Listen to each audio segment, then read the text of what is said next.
আমি কাজটি করছি। I am doing the work. আমি কাজটি করতে যাচ্ছি। I am going to do the work. Dear students, এই দুটো বাক্যের মধ্যে পার্থক্য কোথায়? একটি বাক্য হচ্ছে প্রেজেন্ট কন্টিনিউয়াস টেন্স, অর্থাৎ right now in this moment আমি কাজটি করছি, কাজটি চলমান।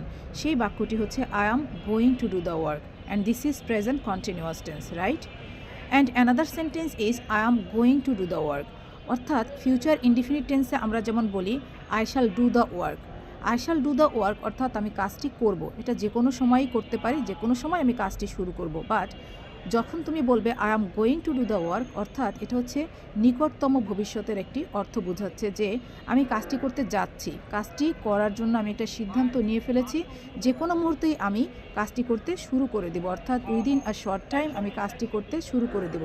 কিছুক্ষণের মধ্যেই হয়তো শুরু করব, বিকালে শুরু করতে পারি, আগামীকালকে শুরু করতে পারি। খুবই নিকটতম সময় অর্থে আমরা অনেক সময় ফিউচার ইনডিফিনিট টেন্স ব্যবহার না করে এভাবে বলতে পারি I am going to do the work.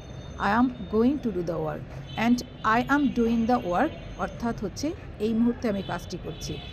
আশা করছি তোমরা বুঝতে পেরেছ। Thanks for watching.